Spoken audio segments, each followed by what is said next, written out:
deuxième table ronde. On a terminé sur les ressources humaines. On va parler de l'attractivité des ressources humaines par rapport à la mobilité. Merci à Stéphane Chalinier, le délégué régional UIMM Loire-et-Touraine, d'avoir accepté d'animer. Je te passe la parole. Oui, merci beaucoup. Alors moi, je ne suis pas un professionnel de l'animation, je ne suis pas journaliste de profession, donc avec toute la bienveillance que j'espère vous m'accorderez, on va essayer de faire quelque chose ensemble. Je vous invite déjà, tous ceux qui font partie de la table ronde, à me rejoindre, ça va être plus simple, et je vous proposerai de vous présenter. On démarrait sur la transition des mobilités. Ça m'a amené à me dire que la transition des mobilités, et ça a été évoqué, finalement le temps des technologies n'est pas synchrone avec le temps humain. Ça a été évoqué d'ailleurs sur les sujets de mobilité et d'attraction, de compétences. Finalement l'attractivité c'est pour faire venir. Et tout à l'heure, Madame Assetto, vous parliez d'ailleurs de fidéliser. Donc il faut faire venir, il faut fidéliser. Et on voit même que dans les enjeux de mobilité, il y a des mobilités de compétences parce que tous ces enjeux et toutes ces transformations des technologies amène à ce qui est parfois aussi des compétences qui sortent. Très récemment, on voit là, il y a une entreprise qui fabrique des soupapes, pas très loin d'ici, qui va fermer parce qu'on sait très bien qu'il y a moins de soupapes dans un moteur électrique. Et qu'il y a aussi ces transformations-là qui arrivent et qui, au-delà de l'attractivité, impactent les ressources humaines des entreprises. Dans un territoire où, notamment, l'automobile est très présente, l'aéronautique aussi, mais là, plus particulièrement dans ces transformations. Voilà, ce que je vous propose, c'est des échanges et des interactions dynamiques entre vous. N'hésitez pas. N'hésitez pas à m'interpeller. Voilà, on fera passer le micro. Moi, j'ai préparé quelques questions à partir de nos échanges, en tout cas ceux avec lesquels j'ai pu m'entretenir, pour que on puisse répondre à ces questions. Voilà, donc peut-être, je pense que chacun des micros fonctionne. On va démarrer comme ça. Cyril Longuepée, pour l'APEC, je vous laisse vous présenter. Puis, voilà, et puis après, on partira sur un exemple, un témoignage qui traite du sujet particulièrement et sur lequel vous voudriez porter un regard. Très bien, merci. Bonjour à tous. Donc, effectivement, moi je suis déléguée régionale pour l'APEC Centre-Val de Loire, l'APEC, l'association pour l'emploi des cadres, qui est liée par un mandat de service public également, et nous avons pour vocation d'accompagner les cadres d'un côté dans leurs projets professionnels, notamment par le biais du conseil en évolution professionnelle, mais également les entreprises. Donc pour les accompagner, donc vous accompagner sur vos difficultés en recrutement. Centre Val de Loire, donc effectivement, sur l'emploi des cadres, et notamment par rapport à l'industrie, à savoir que l'emploi des cadres en Centre Val de Loire, l'industrie est fortement représentée, à hauteur de 31% du poids des recrutements. 31%, c'est le volume de cadres recrutés par le secteur de l'industrie. Pour information, au niveau de la France, on est à moins de 20%. Donc nous sommes un territoire d'industrie fortement représenté sur l'emploi des cadres. Puisque nous sommes fortement représentés sur l'emploi des cadres, bien entendu, on se penche particulièrement sur ce secteur d'activité et nos préoccupations sont les suivantes. Bien sûr, accompagner les difficultés de recrutement lorsqu'elles se présentent, et pouvoir également détecter des potentiels externes qui seraient, pourquoi pas, très intéressés pour venir nous rencontrer. Donc, ces deux leviers sont prépondérants sur nos actions. Et d'ailleurs, une étude en 2018 a été faite en collaboration avec DevUp pour voir combien de cadres franciliens, au hasard, seraient intéressés pour venir nous rejoindre en Centre Val de Loire. Et là, c'est fort intéressant puisque, alors 2018, on est avant Covid, hein, on n'a pas refait l'étude depuis, mais dans les faits que je vais vous relater, les exemples, c'est quand même très intéressant de l'observer. 2018, on leur tend le micro et on leur dit, eh bien écoutez, Centre Val de Loire, est-ce que ça vous parle et est-ce que vous souhaiteriez venir, vous, franciliens, travailler chez nous ? 8% ont dit, oui, je connais et ça m'intéresse. Bon, déjà, c'est 8%.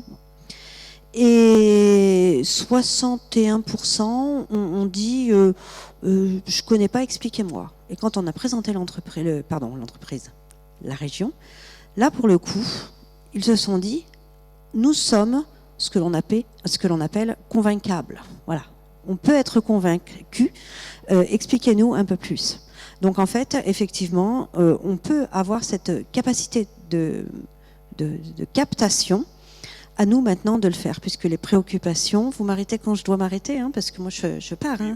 Je vous laisse terminer, on termine, je pense, sur ce sujet. Et on reviendra sur ce sujet. La difficulté, effectivement, c'est de savoir comment on va les intéresser. Et là, pour le coup, je vais vous donner le micro, parce que ça sera pour la suite, hein, pour savoir comment on va les intéresser. C'est pour être sûr que vous allez rester.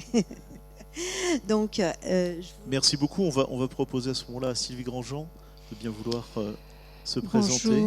Bonjour à tous et merci pour cette invitation. Alors moi je suis chef d'entreprise implantée dans la région Centre-Val de Loire dans 2 petites communes. La première s'appelant Ferrières en Gâtinais, bien très très loin d'Orléans, et la deuxième à Senonches dans le Perche, très très très loin de Chartres. Donc les problèmes d'attractivité, que ce soit pour des cadres ou pour des petits jeunes que je souhaite embaucher, j'en ai tous les jours. Voilà. L'attractivité de nos territoires qui sont donc très ruraux, ça ne dépend pas que de la mobilité, effectivement, on en a parlé lors de la première table ronde. Ça ne dépend pas que du logement, ça ne dépend pas que du salaire, ça ne dépend pas que de l'attrait du métier, ça dépend vraiment d'une organisation complètement en symbiose de toutes ces difficultés pour pouvoir faire en sorte que nos territoires, on est en train de parler de réindustrialisation de la France, pour que nos territoires deviennent tous des territoires champions dans leur domaine. Alors, industriel, je le suis en France, comme je vous l'ai dit, mais également en Allemagne, puisque cette société qui est une TI familiale a autant de poids industriel en France qu'en Allemagne, donc je suis capable de faire une comparaison sur comment l'industrie est vue en Allemagne et comment elle est vue en France. On pourra le développer plus tard, mais on va rester très, très français à l'heure actuelle. La difficulté principale, elle vient sur le regard de l'industrie, le regard que l'on porte sur l'industrie et sur le fait que, on a parlé lors de la première table ronde sur le fait qu'on était très émetteur de beaucoup de choses qui ne sont pas bien. Attention, nous, Redex, donc société Redex, qui a plus de 70 ans d'ancienneté ou de vie, nous concevons, nous fabriquons des très grosses installations pour la sidérurgie et pour la métallurgie, également pour la machine-outil. Le matériau qui va passer à travers nos machines, c'est du cuivre, c'est de l'alu, c'est de l'acier. Ce sont des métaux qui sont totalement indispensables pour cette transition énergétique. On est en train de passer d'un monde du pétrole plastique à un monde des métaux. Donc, mon usine, mes usines, mes produits sont totalement indispensables pour la transition énergétique. Donc, on va aller, nous, en tant qu'industriels, vers quelque chose de beaucoup moins carboné. Pour autant, on est totalement indispensable dans cette transition énergétique. Alors, on va faire en sorte de faire que cadre, pas cadre, soit attiré non seulement sur nos produits, sur notre région, mais également sur notre vision de ce que l'on peut faire. Merci beaucoup.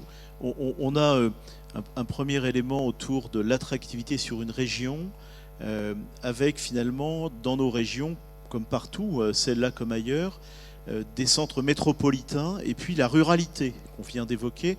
Monsieur le député, vous connaissez bien la ruralité parce que voilà, dans le Berry, Vous êtes installé depuis très longtemps et dans le même temps, vous avez ce regard national, bien sûr régional, sur lequel vous pouvez nous donner quelques éclairages. Le sujet est extrêmement vaste et en plus, si on veut être à la hauteur de la précédente table ronde, il va falloir vraiment aller très loin et très profond. Moi, je suis très sensible à ce que vient de dire notre chef d'entreprise de Senonches. On a une vraie difficulté d'attractivité, de mobilité, puisque ces sujets dans les zones rurales, pour des raisons sur lesquelles je vais revenir, sur un sujet d'ailleurs sur lequel le conseil régional, la région essaie d'intervenir, même si je pense qu'on peut aller plus loin. Et que ce n'est pas seulement du ressort de la région, mais aussi de mesures plus nationales. Mais je voudrais reprendre les choses de façon plus globale, parce que en fait, le sujet, c'est comment on fait venir les compétences qu'on n'a pas, et comment on permet à des salariés, aux habitants de notre région, au-delà de la question de la conviction sur l'industrie, d'aller travailler dans ces entreprises industrielles. C'est ça le sujet. Alors, si on répond à la première question, les compétences, moi j'entends tous les jours, je vois tous les jours des chefs d'entreprise qui me disent « je trouve pas d'électromécanicien, je trouve pas de cas, je trouve pas de DRH ». C'est extrêmement difficile et je pense qu'il y a un problème qui est national mais qui est aussi propre à notre région, qui est une question d'image, de communication. Je pense qu'on ne fait pas assez les efforts qu'on devrait faire pour être attractif au sens strict du terme, c'est-à-dire pour donner envie. Alors même qu'on est dans une société, et c'est d'ailleurs très important, me semble-t-il, dans ce débat, qui est en train de changer en profondeur. Le Covid a été un accélérateur, mais ça avait déjà commencé avant, ce mouvement qui consiste pour beaucoup de familles à se dire on ne peut plus vivre dans des métropoles où on est entassé. Et je pense en particulier à la métropole parisienne, on oublie toujours de le dire, où il n'y a pas simplement plusieurs millions d'habitants qui vont, qui viennent, et une espèce d'étouffement quelque part, et je ne parle même pas du prix du foncier, mais on oublie toujours de dire qu'il y a aussi plusieurs millions de touristes en permanence qui viennent dans les rues et qui renforcent ce sentiment d'étouffement. Et donc, il y a une mutation profonde qui est celle, au fond, de familles qui veulent changer de vie, retrouver de l'oxygène, retrouver une qualité de vie, retrouver aussi une approche plus durable au sens large du terme. Et est-ce que nous, en face, Région Centre-Val-de-Loire, ne faisons suffisamment le travail d'image pour faire en sorte que alors que nous sommes aux portes de plusieurs grandes métropoles, évidemment la métropole parisienne, mais on n'est pas si loin que ça de la métropole lyonnaise, est-ce que nous faisons le travail suffisant pour construire cette image et expliquer qui nous sommes? Donc ce premier sujet-là, il me paraît essentiel. Et puis il y a un deuxième sujet, je l'ai dit, là je change de maille, je reviens sur le territoire, on parlait de la ruralité, c'était votre question, qui est celui de la mobilité dans la proximité. Je crois qu'il faut voir les deux choses. Si je prends la deuxième, on y reviendra bien sûr, si je prends la deuxième question, moi je pense que le problème urgent, même si j'ai bien entendu qu'il fallait qu'on se décarbone et qu'on fasse un maximum d'investissements, y compris pour relais électriques, etc., le problème urgent pour l'instant c'est que les salariés, les gens de la Châtre, dans ma ville, qui vont travailler à Châteauroux, ils font 80 km par jour. Ils payent leur essence, ils payent leur voiture, ils payent l'entretien de la voiture, ils payent le contrôle technique, ils payent les assurances. Ça leur coûte entre 400 et 600 euros, selon les voitures et selon les distances, par mois. Moi, j'ai fait le calcul avec les gilets jaunes, à l'époque. Et on est arrivé à ce résultat. Ça leur coûte entre 400 et 500, 600 euros pour certains. C'est considérable pour quelqu'un qui va aller gagner 1800 net pour un bon salaire dans une usine de l'industrie à Châteauroux ou même à Vierzon ou ailleurs. Bon. Donc il faut qu'on apporte des réponses à ça. Pour moi, c'est la priorité absolue. Si vous voulez de la mobilité pour les salariés qui ont envie de se déplacer et d'aller au-delà de leur périmètre immédiat, il faut leur donner la possibilité de circuler et de le faire. Le cas échéant avec un bonus en matière de covoiturage, par exemple, c'est ce qu'on essaie de faire avec des industriels du nord de l'Inde. Bon. C'est pour moi le sujet prioritaire pour l'industrie dans notre région.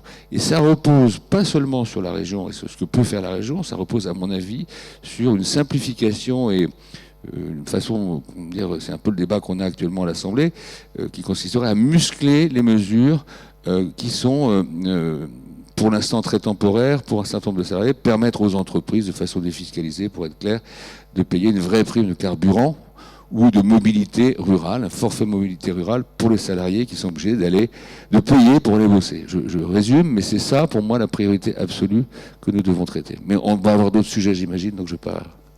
Merci beaucoup, monsieur le député. D'ailleurs, on parlait d'image de l'industrie. Je rappelle que c'est la semaine de l'industrie.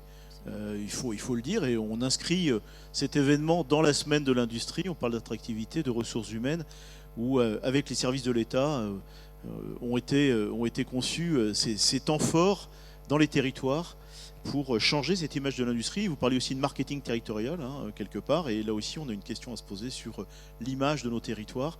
Valérie Dousson, vous êtes DRH de TLD Europe, et je vous propose de nous dire ce que fait votre entreprise et d'où nous parlez-vous en termes de territoire.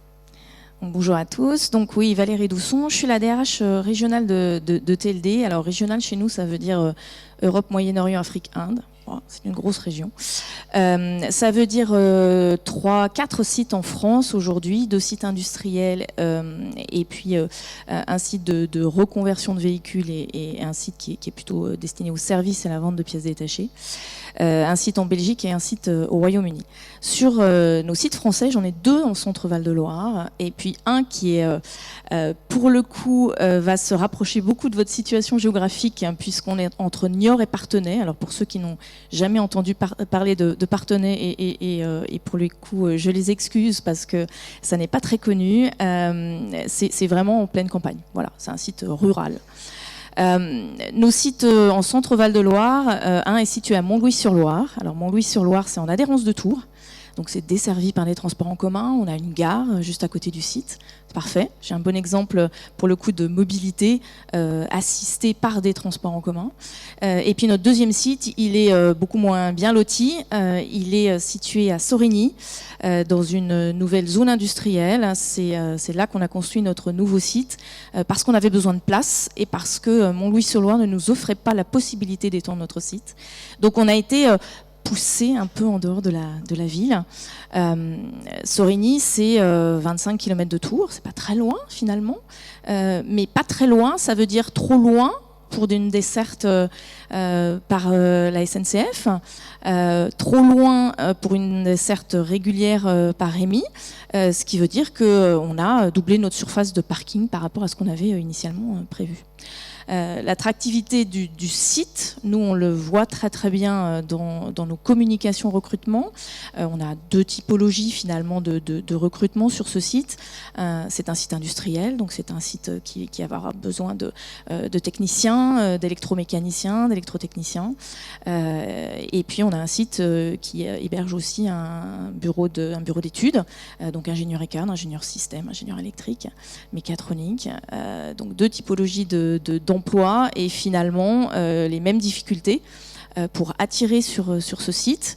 Notre difficulté, elle n'est pas tellement d'attirer des jeunes cadres, ça on y arrive parce que tout simplement on montre nos produits et ils ont envie de venir. Notre difficulté, elle vient aussi à attirer des familles parce qu'on parlait tout à l'heure de mobilité de cadres parisiens. Oui, on a des candidats, mais aujourd'hui on se déplace en couple. Monsieur et madame travaillent, madame et monsieur travaillent quand on recrute une femme. Donc il faut non seulement proposer un emploi, mais il faut aussi vendre un territoire au conjoint. Il faut vendre un territoire sur lequel on peut se déplacer facilement, parce qu'on ne travaillera pas tous les 2 à Sorigny. Sorigny, c'est petit, donc il va falloir aller peut-être à Tours-Nord et puis à Tours-Sud. Donc il faut avoir aussi cette capacité à offrir, à pouvoir présenter en tout cas un maillage territorial qui est efficace. Voilà. Merci beaucoup Valérie. Peut-être Cyril Longuepée, justement de votre étude, merci, de votre étude et même si on disait 2018 avant Covid, mais sur ce sujet de marketing territorial, sur ce sujet d'attractivité de la région ou des bassins d'emploi, parce que finalement la préoccupation elle n'est pas tant régionale qu'infrarégionale sur des logiques de bassins territoriaux, de bassins de vie, de bassins d'emploi qui ne s'arrêtent pas souvent d'ailleurs aux frontières de région ou de frontières communales ou de frontières peu importe administratives, mais qui sont des lieux de vie. Qu'est-ce que vous pouvez nous dire sur cette observation que vous avez pu faire et finalement sur les interactions qu'il peut y avoir Île-de-France, parce que c'était votre bassin d'attractivité, mais peut-être aussi de votre expérience de l'APEC, de ce qui peut se vivre aussi à l'intérieur de notre région ou entre régions, puisque le propre d'une région la plus centrale, c'est d'être entouré d'autres régions. Donc effectivement, l'attractivité, c'est le fer de lance hein, et le sujet sur lequel on réfléchit au quotidien. On réfléchit au quotidien, mais avec les entreprises, bien entendu, et les cadres, pour bien comprendre en fait le pourquoi ils ne viendraient pas ou pourquoi ils viendraient. Pourquoi ils disent vouloir venir et finalement ils ne viennent pas. Voilà, en fait, on est sur du déclaratif et on est sur des faits également. Donc, sur l'axe ligérien, donc Orléans, Blois, Tours, j'ai envie de dire, les cadres, généralement, viennent ou sont présents, etc. Mais notre région, c'est quand même 6 départements. Et effectivement, le maillage doit bien être territorial sur les 6 départements. Là où on commence à avoir des questions quand on tend le micro au cadre qui se positionne, alors de temps en temps, j'aime faire cet exercice pour être au plus proche du terrain. Des cadres viennent se positionner sur des offres ou ne se positionnent pas et parfois on passe un coup de fil en disant voilà, telle entreprise recherche. Dites-nous, puisque vous êtes en recherche et que vous nommez dans vos propres recherches le fait que pourquoi pas Centre-Val de Loire, on a une entreprise qui pourrait rechercher effectivement et notre but c'est bien de faire l'adéquation entre l'offre et la demande. Les premières questions qu'ils nous posent, c'est d'abord où c'est, et là pour le coup ils prennent une carte, ils regardent. Ils n'ont pas forcément d'avis défavorable a priori, puisque la première chose qu'ils nous disent, c'est en fait qu'ils mettent en avant, et c'est important parce qu'on s'appuie peut-être pas suffisamment pour vendre notre région sur ces éléments, c'est la richesse culturelle, c'est nos châteaux, c'est voilà. Alors effectivement, on dit on va pas venir pour les châteaux, oui, peut-être, mais c'est les premiers éléments qui viennent dans l'esprit collectif. C'est il fait bon vivre et tout est simple. Voilà. Si on leur demande, c'est oui, c'est simple en Centre-Val de Loire et il fait bon vivre. Donc ça, c'est vraiment des critères forts. Vous l'avez évoqué, l'emploi du conjoint vient tout de suite après. Mais vient également très rapidement le fait et la préoccupation de, alors pas tant comment je vais me loger parce que l'immobilier, ils ont dans l'esprit plutôt que l'immobilier peut être plutôt favorable au niveau des prix. Voilà.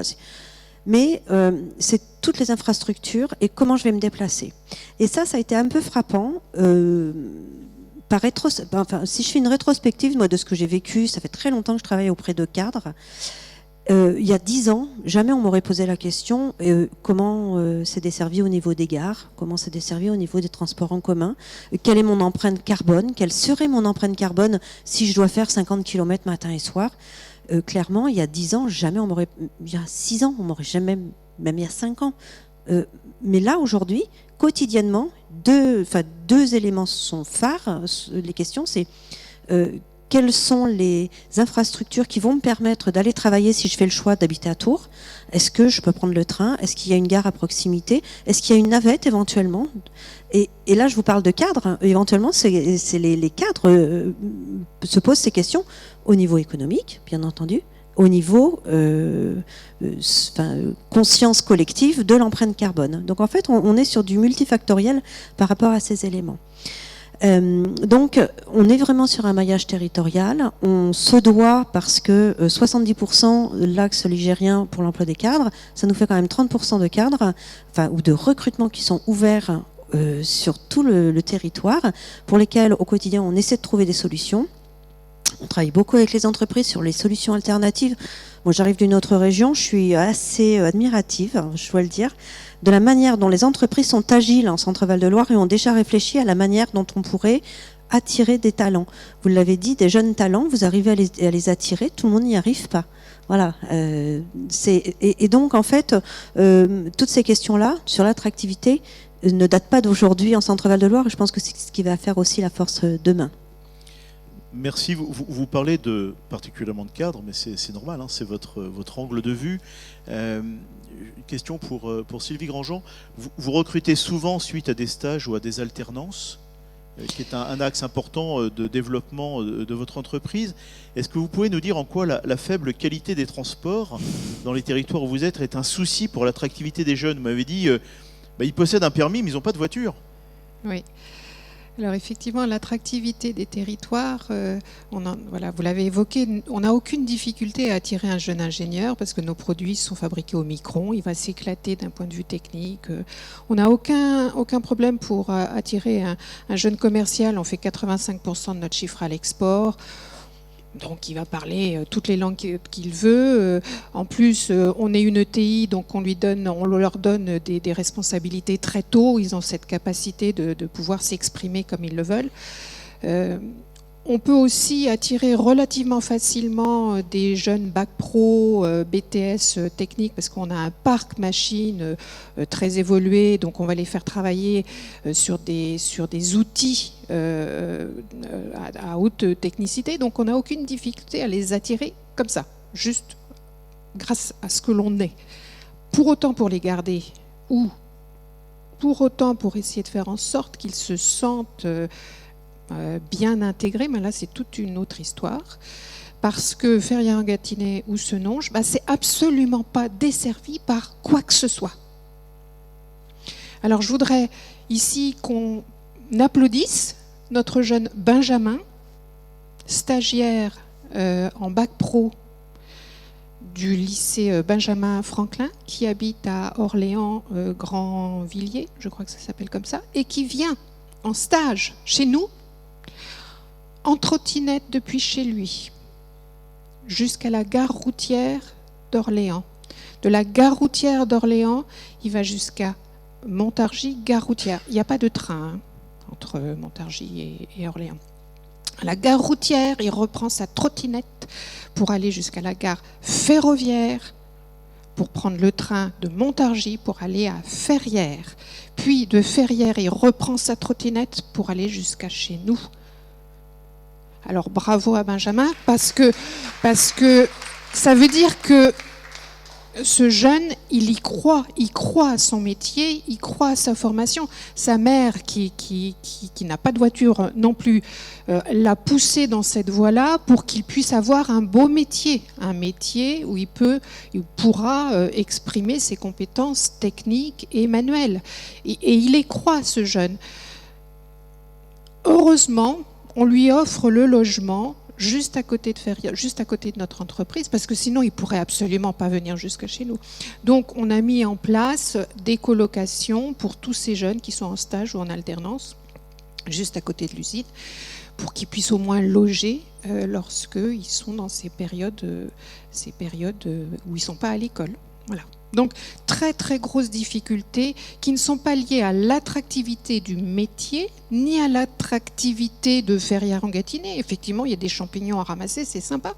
Mais sur toute cette mobilité qui n'est absolument pas assurée dans nos territoires les plus reculés. Voilà. Merci beaucoup. Dans la question justement des mobilités, il y a la question du logement. Alors on l'évoquera pas particulièrement, mais c'est dans le triptyque particulier de ces préoccupations. Et dans la préparation, en discutant avec les industriels, finalement la question se pose souvent de la suppléance que les industriels mobilisent pour faire face aux lacunes ou aux carences qu'il peut y avoir territoriales.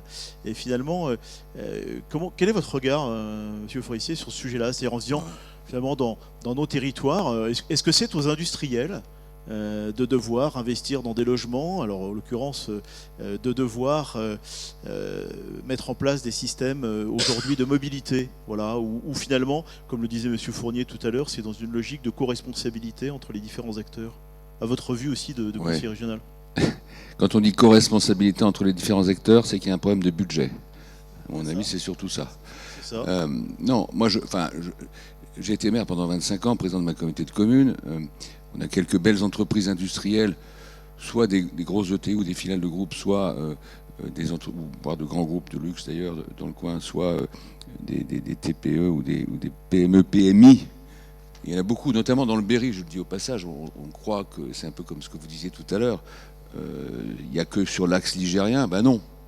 Il y a beaucoup d'industries dans notre région, c'est 20% du PIB, la moyenne c'est 8% en général, nous on est très au-dessus, il y a encore de l'industrie, et elle est assez répartie, y compris avec des pépites qu'on n'imagine pas. Mais dans mon travail d'élu local, et franchement je dis ça, c'est pas du tout pour mettre les choses en avant, ça me paraissait naturel. Je considère et je considérais qu'il fallait et qu'il faut aujourd'hui encore apporter des réponses très concrètes aux industriels et aussi aux artisans, entre parenthèses, notamment sur le transport et le logement des apprentis, des jeunes en alternance, des jeunes qu'on veut précisément inviter à faire leur vie professionnelle et à évoluer dans leur vie professionnelle dans l'industrie. Et donc la question du logement, elle est à mon avis au moins aussi importante que celle du transport.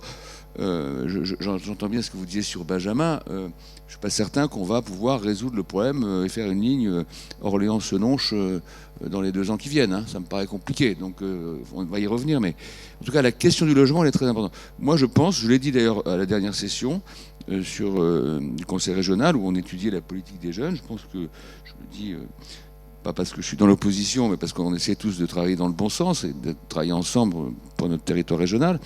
Je pense qu'il manque encore une action vigoureuse du conseil régional, au-delà de tout ce qu'elle fait par ailleurs sur les jeunes, en matière de logement des jeunes alternants, des jeunes travailleurs, des jeunes apprentis. Moi, j'ai fait un foyer des jeunes, qui d'ailleurs à l'époque était financé d'ailleurs par la région. Il y a 52 lits, c'est un hôtel 3 étoiles, il est plein en permanence, à La Châtre. Il y a une liste d'attente. Donc ça veut dire qu'il y a des vrais besoins.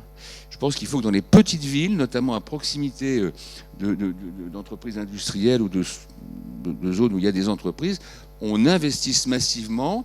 Entre parenthèses, on pourra rénover du patrimoine qui dort ou qui est mort dans nos bourgs. On peut peut-être réfléchir comme ça, à rénover donc des bâtiments, des vieilles fermes, des maisons qui ne seraient pas rachetables par une famille parce que ce serait trop petit, qu'il n'y ait pas de jardin, etc., mais qui peuvent servir de logement temporaire pour les jeunes ou les moins jeunes d'ailleurs qui viennent travailler dans nos entreprises. Ça me paraît extrêmement important. J'étais hier à Briante, pas très loin de La Châtre. Le maire est en train de le faire. Il va avoir 4 studios pour loger notamment les jeunes du secteur parce qu'il n'y a pas assez de place dans ma propre résidence senior de La Châtre. Vous voyez, donc ça, c'est un sujet très concret. Tout à l'heure, je disais, il y a au fond une vision globale et puis il y a comment on fait sur le terrain de façon très, très, très fine. La vision globale, j'y reviens, c'est quand même qu'on a un problème de communication, parce que j'entends bien ce que vous dites, toutes les 3, sur l'attractivité de notre région, les châteaux, l'art de vivre, etc. Enfin, je suis le premier à le dire et à le revendiquer. Je pense simplement qu'on peut faire beaucoup mieux pour le mettre en musique. Qu'il y a des régions qui sont bien plus performantes en matière de communication pour donner envie, encore une fois, comme disait Johnny. Bon. Et puis, je voudrais rajouter sur ce volet global qu'il y a 2 sujets dont on n'a pas parlé, alors, sauf si vous allez y venir peut-être, mais c'est le sujet d'abord de la connexion, la fibre et de la téléphonie mobile. Pourquoi est-ce que vous avez aujourd'hui des tas de gens qui veulent quitter les grandes villes, les grandes métropoles et qui se disent ça devient possible? C'est parce que au moment où cette volonté, ce désir est devenu vraiment pressant, de plus en plus mûr dans beaucoup de familles, nous avons en même temps un basculement technologique incroyable. C'est qu'on met de la fibre partout. Moi, dans mon département de l'Indre, je pourrais parler du Cher et de tous les autres départements de notre région, d'ici 2025, tout le monde sera fibré, y compris la ferme la plus éloignée des autoroutes de fibre. Donc ça change complètement la donne. On peut s'installer à Chassignol ou je sais pas où, à Ly, au fin fond de l'Inde, pour rénover sa maison, travailler en télétravail, être connecté avec le reste du monde, y compris pour les salariés de chez vous, qui travaillent dans la zone régionale, c'est bien compris, et en même temps changer de vie, quoi. Ça devient possible. Et il y a un deuxième élément qu'il faut évoquer dans cette attractivité globale. Et ça, sur le premier, je pense que les gens n'ont pas encore compris tous que c'était possible dans nos départements. Ils pensent qu'on est des trous, quand même. Et quand ils passent en téléphone et en voiture et qu'ils veulent téléphoner, qu'ils n'y arrivent pas, parce que c'est vrai qu'il y a aussi des progrès à faire dans ce domaine, c'est sûr qu'ils se disent, est-ce qu'on va s'installer ici? Bon. Il y a un deuxième sujet qui devient, à mon avis, de plus en plus pressant, c'est celui de la santé, de l'accès à la santé. Parce que les gens, ils veulent effectivement de la mobilité, de la culture, mais ils veulent être certains qu'il n'y a pas de problème en matière de santé s'il y a une urgence. Et ça, c'est une énorme difficulté qui ne concerne pas que notre région Centre-Val de Loire, parce qu'elle concerne l'ensemble des territoires nationaux, mais sur laquelle il faut là aussi qu'on se batte. On a des débats, nous, à la région, sur les solutions. Est-ce qu'il faut des médecins salariés? Est-ce qu'on continue à développer encore plus je ne vais pas rentrer dans ce débat, hein, mais les maisons de santé pluridisciplinaires? Est-ce qu'il faut former plus de médecins chez nous? On va le faire à Orléans. Bon, je crois que les choses avancent. Mais c'est un sujet majeur, à mon avis. Bon. Donc ça, c'est pour la vision globale. Mais quand on revient au territoire et à la maille fine, je le redis, le logement, pour moi, des jeunes travailleurs, c'est absolument essentiel. Vous avez les problèmes de mobilité, je l'évoquais tout à l'heure, je le redis, on ne pourra pas éviter, surtout dans ces périodes d'inflation, de hausse du coût de la vie, notamment du prix de l'énergie, des mesures très fortes pour aider les salariés, notamment de l'industrie, sur leur bagnole. Il n'y a pas d'autre solution dans le monde rural, on peut me raconter ce qu'on veut, peut-être dans 10 ans, 15 ans, vous avez raison, il faut réfléchir au futur, mais à très court terme, je ne sais pas comment on fait.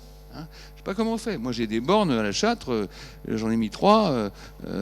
D'ailleurs, elles sont plus aux normes, paraît-il. Enfin, bon, et je ne suis pas sûr je sais pas quand on aura les prochaines. Et puis, de toute façon, une voiture électrique, c'est pas les salariés qui habitent la Châtre ou les environs qui vont travailler chez Vuitton ou dans les usines de la malterie, de la martinerie, pardon, la zone de la martinerie à Châteauroux, qui vont pouvoir se payer une voiture électrique. Donc, le problème, il est très concret à court terme. Et si on veut que nos industries se développe, se modernise, aille dans le sens de ce qu'on entendait dans le premier débat, c'est-à-dire un vrai travail de transformation et de transition énergétique, ben ça veut dire qu'il faut qu'elle puisse avoir des salariés qui travaillent. Et les salariés, pour l'instant, la seule solution pour qu'ils restent, c'est le logement et le forfait mobilité rurale sur les pleins d'essence. Je ne vois pas tellement d'autres solutions. Moi, je suis un peu long. Mais... Non, mais pas du tout. C'est très intéressant. Et d'ailleurs, ça fait le lien. Ça fait un lien parfait, effectivement, avec. Quelle solution, par exemple, chez TLD avez-vous mis en place afin de lever ces freins là? On en parlait, Valérie. Alors, on en parle et effectivement, ça fait le lien avec ce que vous venez de dire. Dans nos sites, plus de la moitié de nos collaborateurs habitent à plus de 30 km du site. 30 km du site, on vient de dire que le bus c'est compliqué, il y a une ligne qui passe à proximité de notre site et il y a 3 passages par jour. En plus à des horaires, je ne sais pas qui prend ces lignes, très honnêtement, je ne sais pas. Quelqu'un qui va faire son marché à Tours peut-être, mais certainement pas quelqu'un qui vient travailler. Donc bon, pas utilisable. Ça veut dire quoi? Ça veut dire utilisation de la voiture. Pour garder notre attractivité, ce qu'on a mis en place, c'est que, au-delà des salaires qui sont attractifs chez nous, de la participation et de l'intéressement qui existe au sein de nos entités, on a mis en place une prime transport. Voilà. Donc c'est un montant qui est versé par journée sur laquelle vous allez vous déplacer et qui vient pallier le fait que notre seul moyen d'accession, finalement, c'est la voiture. Et alors là viennent se greffer une chose intéressante, c'est que je pense que il faut aussi que dans nos élus, notre État, nos administrations, on devienne aussi un petit peu plus agile intellectuellement. Je suis désolée de le dire comme ça, mais on a une transformation qui est en cours. On dit qu'il faut décarboner, on dit qu'il faut consommer moins. Une des solutions pour faire tout ça, c'est le covoiturage. Voilà, c'est un bon élément, c'est un bon outil pour faire ça. C'est avoir des points de covoiturage. Nous, on avait fait une cartographie où habitent nos salariés, quels points de covoiturage on peut mettre en place. Et puis il y a 4 ans de ça, on a eu un contrôle URSSAF. Et là, l'URSSAF nous a fait un commentaire que, alors moi, je pense que j'aurais pas été assis, je serais tombée par terre. On m'a dit tout simplement, la prime transport, bon ok ça passe, vous pouvez le faire. Par contre, si vous avez du covoiturage, eh bien les 2 personnes qui arrivent dans la même voiture, il faut diviser la prime transport par 2. D'accord. Donc je vais expliquer à mes salariés qui sont volontaires en plus pour le faire, que pour la planète c'est mieux. Pour eux, c'est mieux, pour les finances également, puisqu'on ne déplace qu'un seul véhicule. On paye moins d'essence, moins de carburant, on a moins d'entretien. Mais par contre, dans le même temps, ils vont avoir la moitié de leur prime de transport. Comment est-ce qu'on peut encore raisonner comme ça? Ça me paraît compliqué quand même. Donc ça, c'est le premier élément. Le deuxième élément, on parlait, je vais revenir sur l'attractivité pour nos jeunes. Un de nos gros vecteurs de recrutement, c'est l'apprentissage, c'est les stages. Et là, pour le coup, effectivement, il faut absolument qu'on arrive à mettre en place, soit en proximité, soit des dessertes qui permettent à des gens qui n'ont pas de voiture parce qu'ils sont jeunes, d'arriver jusqu'à nos entreprises. Bon, alors nous, on le fait, vous le répéterez pas à l'URSSAF, on le fait, on organise du covoiturage, voilà, pour que ces stagiaires arrivent jusque chez nous. Mais sans ça, on se priverait d'attractivité pour nos entreprises, on se priverait de talent, et puis c'est quand même dommage, on empêcherait les jeunes d'accéder aussi à des emplois qui sont intéressants pour eux et qui vont les motiver pour l'avenir. Parce que je me suis senti attaqué dans mon agilité. Enfin, je pense que vous allez être contente et me trouver très agile, parce que ce que vous dites, c'est précisément un amendement que j'ai déposé. Enfin, il y en a plusieurs d'ailleurs, dans le cadre de la loi de finances, mais comme vous savez, les 49.3 sont dégainés très rapidement en ce moment, et donc on n'a pas pu l'étudier et en débattre, mais c'est exactement ce que je pense. Pourquoi je dis ça? C'est parce que j'ai travaillé ce sujet-là il y a 2 ans déjà, avec les salariés d'une entreprise qui s'appelle Riolan. Il y a 700 salariés en plusieurs sites dans le nord de l'Inde, ils sont dans la maroquinerie, et les salariés EES, sont venus me voir pour me dire, mais on a une proposition à vous faire. Parce que, 1, on aimerait bien avoir une prime pérenne, je vais y revenir, et 2, parce que ça nous coûte tant, ça nous coûte ce que je vous disais, l'essence, c'est, à mon avis, un coût moyen de 200 à 250 euros par mois pour quelqu'un qui est obligé de faire, comme vous disiez, 30 km. Je ne parle pas du reste du coût de la voiture, mais...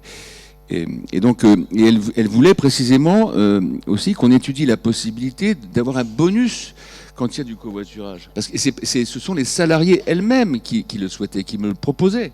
Ce qui montre que quand même dans notre société, et pas simplement dans des débats comme ici, mais au quotidien, une prise de conscience et une volonté quand même d'avancer, y compris dans des zones comme les nôtres.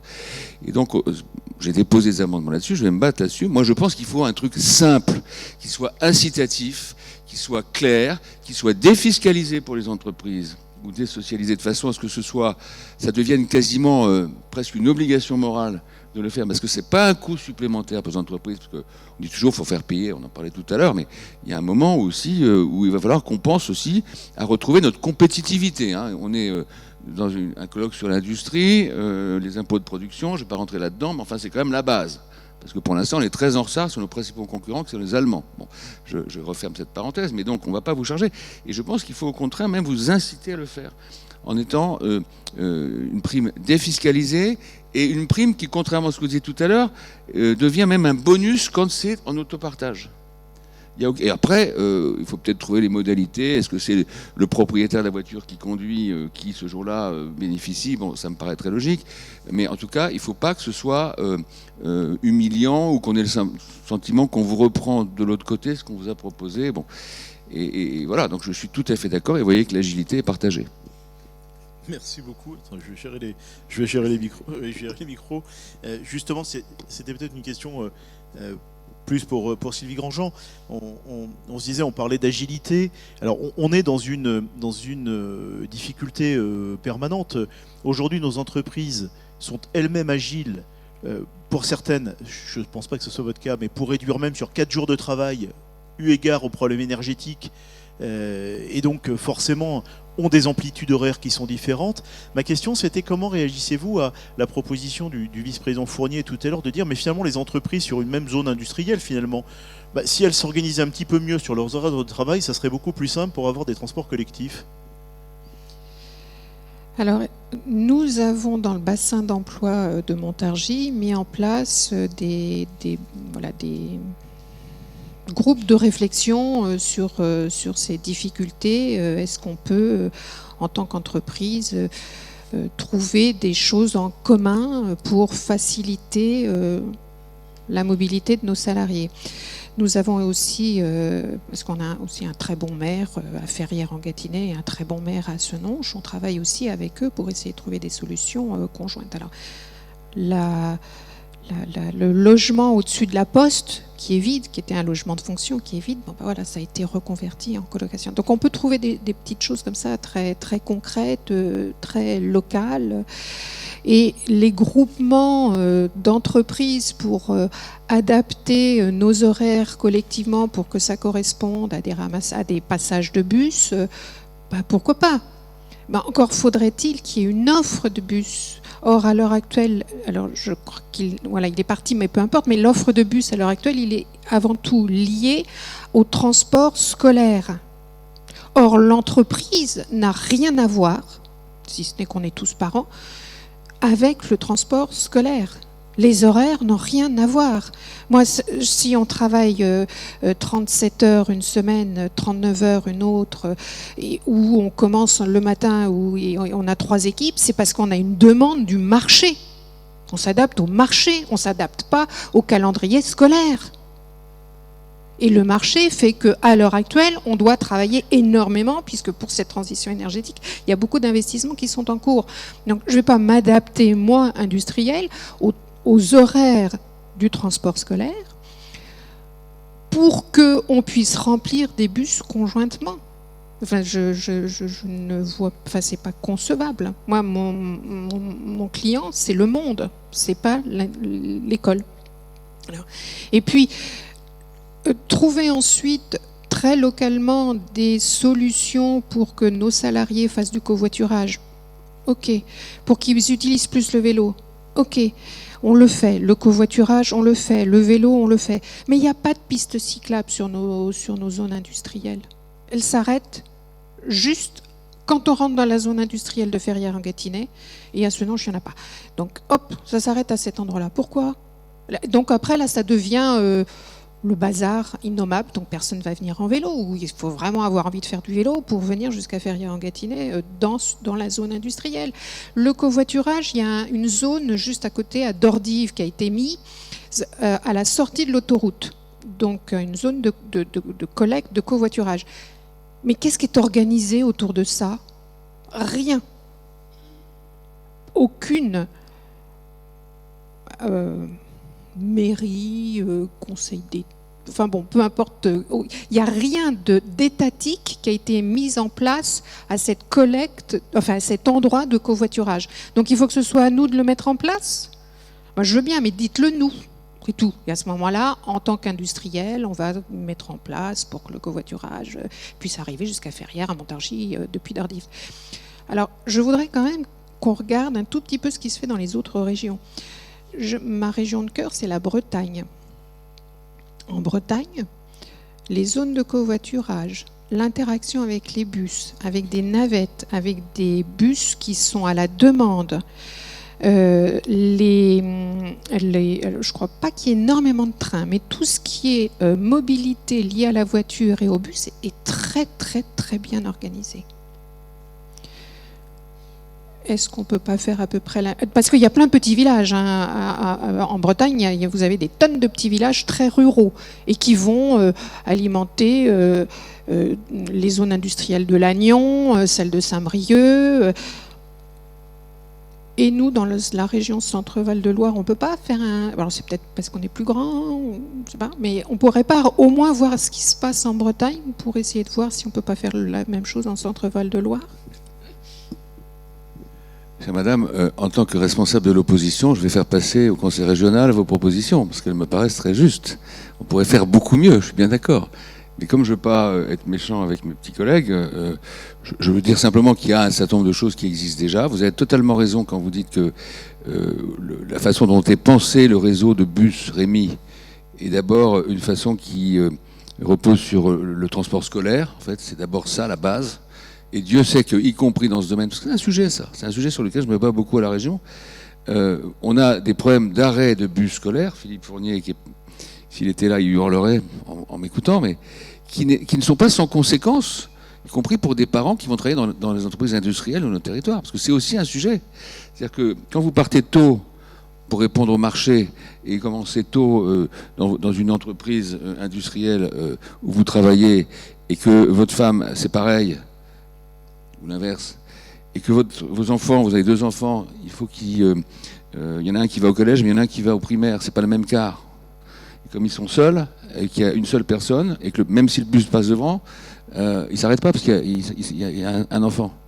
Et donc comment on fait ?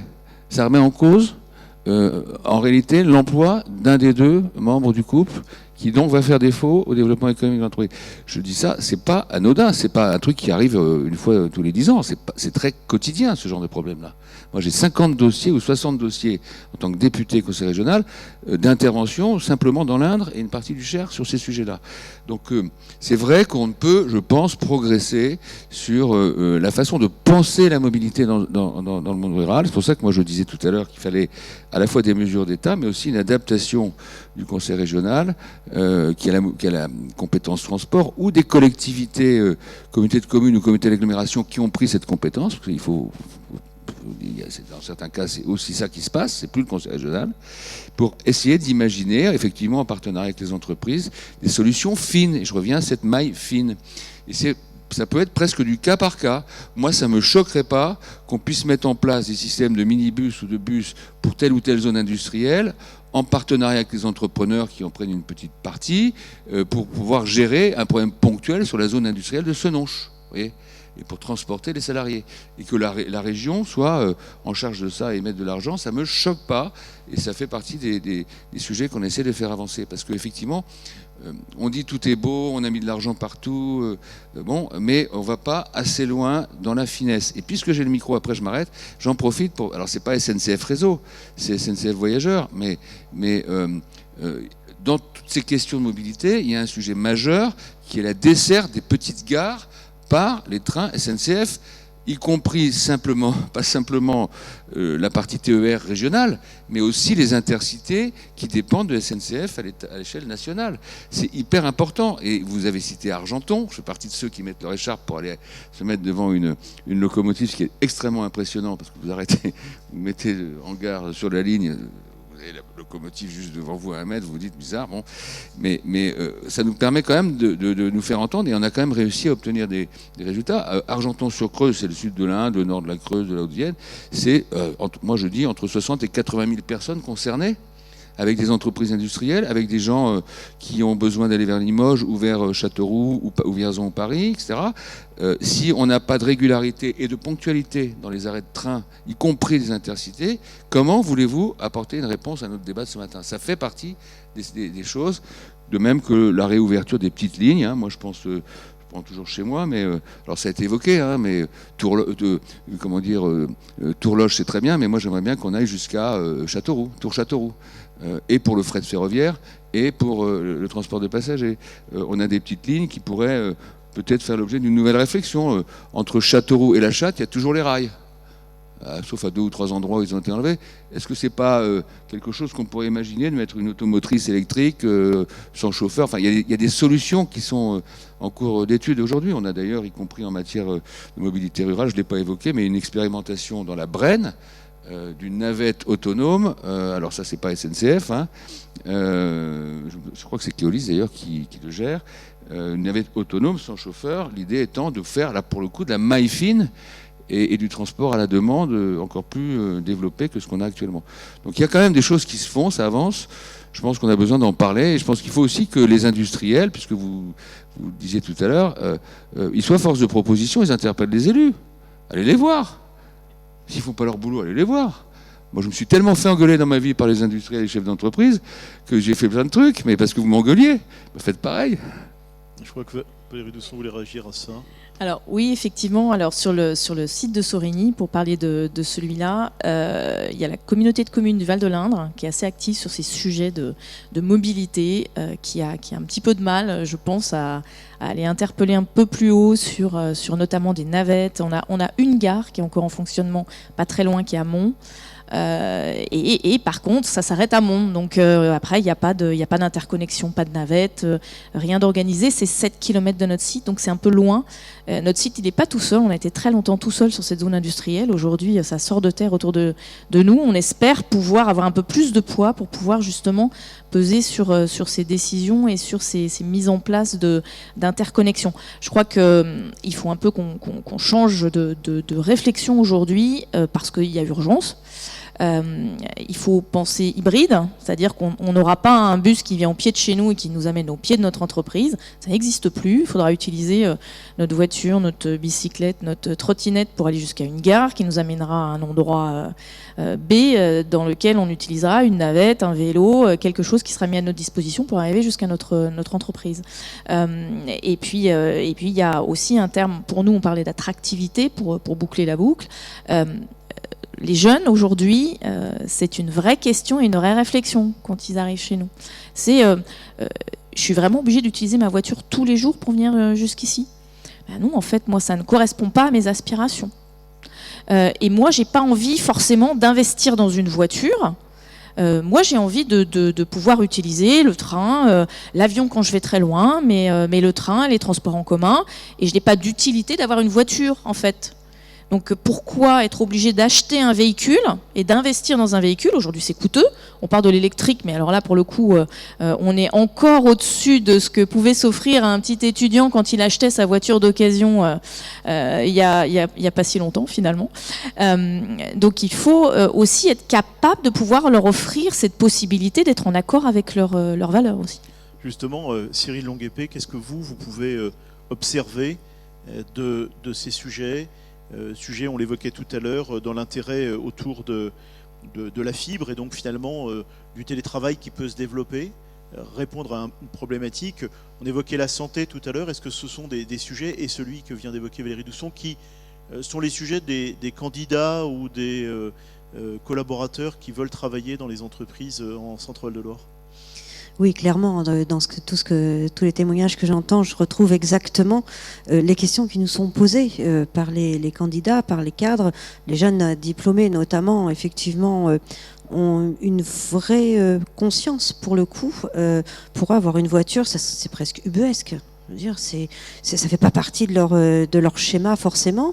D'autant plus s'ils peuvent emprunter un train ou une trottinette, etc. Enfin, et en plus si le télétravail est développé. Voilà. Alors bien sûr dans les territoires qui sont très éloignés, pour le coup, un véhicule est nécessaire. Enfin, je veux dire, on peut pas faire autrement. On est bien obligé d'y passer, pour le coup.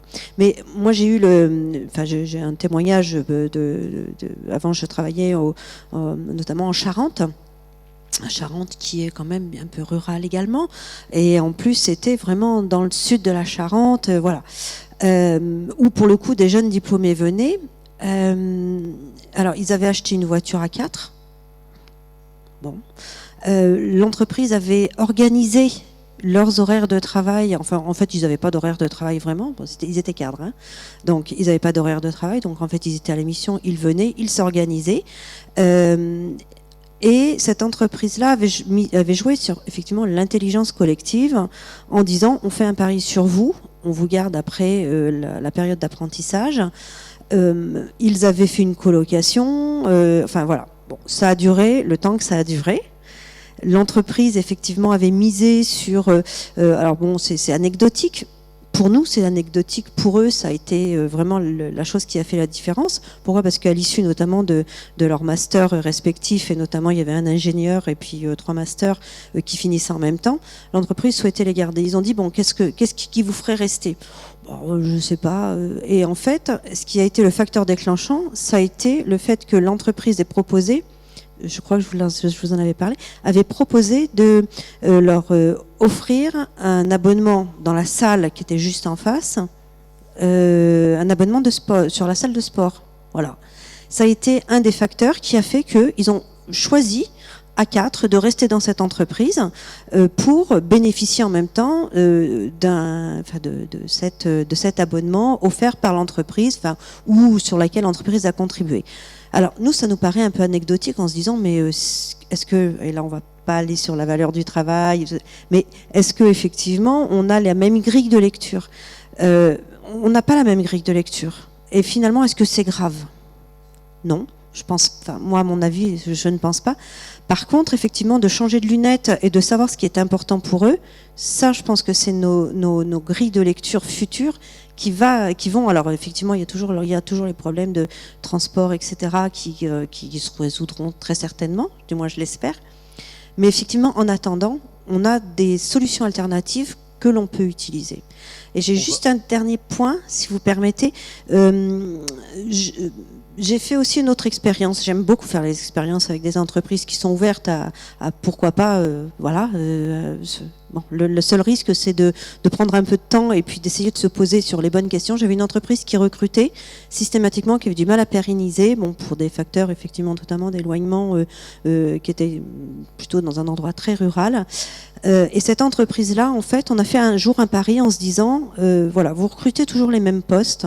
C'est urgent, sauf que finalement, au bout de 2 ans, est-ce que c'est vraiment urgent? Parce que, bah voilà, alors c'est un peu paradoxal, effectivement, mais quelle solution on pourrait trouver ensemble? Et en fait, on a fait le pari suivant, on a fait une requête, en fait,